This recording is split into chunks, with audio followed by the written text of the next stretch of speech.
Let's move on and talk about charismatic leadership theory. So far, what we've been talking about in our first series of lectures when it comes to leadership are transformational or transactional leaders. So now we're going to move into more of the transformational leaders. And charismatic leadership definitely falls into this category. This is where followers make attributions of heroic or extraordinary leadership abilities when they observe certain behaviors.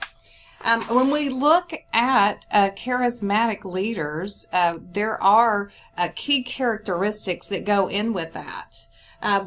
One thing, and the one probably what we have seen is charismatic leaders have vision and they also have articulation. Their vision can be expressed in an idealized goal, and that usually proposes a better future for people than the status quo, and they're able to clarify the importance of that vision in terms that are understandable to others.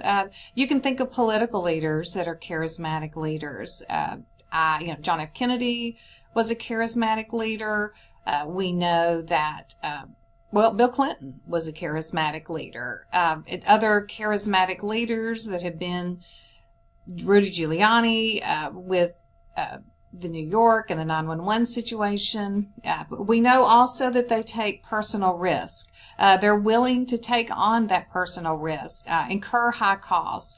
They engage in self-sacrifice to achieve that vision.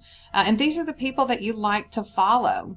They have that sensitivity to the follower's needs. They have a perception of others' abilities and respond to their needs and their feelings. I mentioned Bill Clinton, which is not always popular, but if you remember, when he was president, he was such an empathetic person. I mean, he was just like, I feel you need. And so people responded to that because he was so charismatic.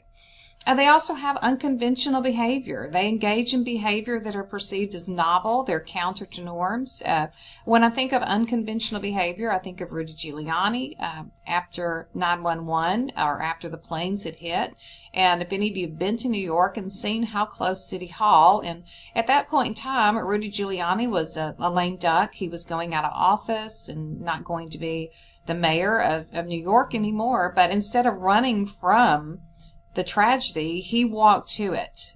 He put himself at risk. He stood there. They had to move him out of the way when the first building fell. He came back out, exposed himself to risk again before the second building fell.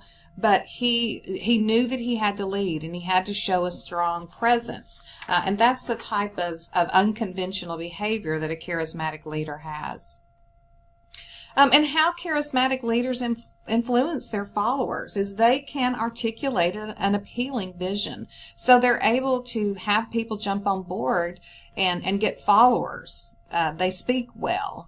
They communicate high performance expectation and express confidence that the followers can attain them. So you jump on board because of what that person says, and you want to be a part of that bandwagon.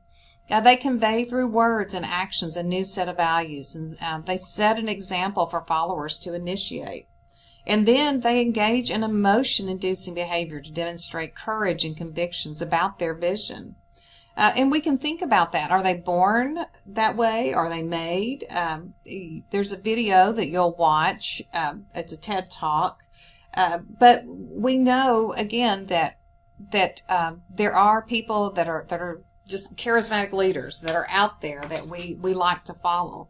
The other part of charismatic leader is that there is a potential dark side to that charismatic leadership.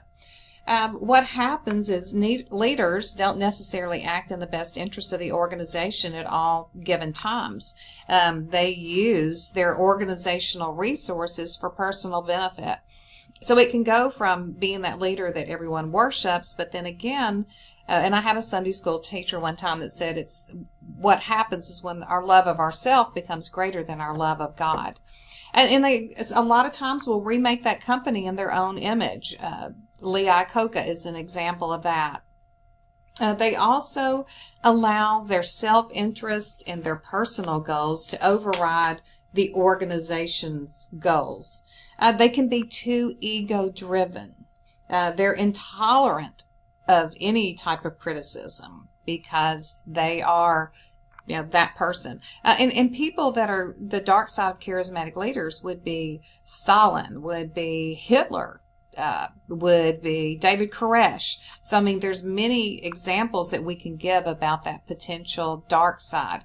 But we also know that if there is a crisis that's going to happen, it's the charismatic leaders that will rise to the top, and they're the person that you want with you if something happens.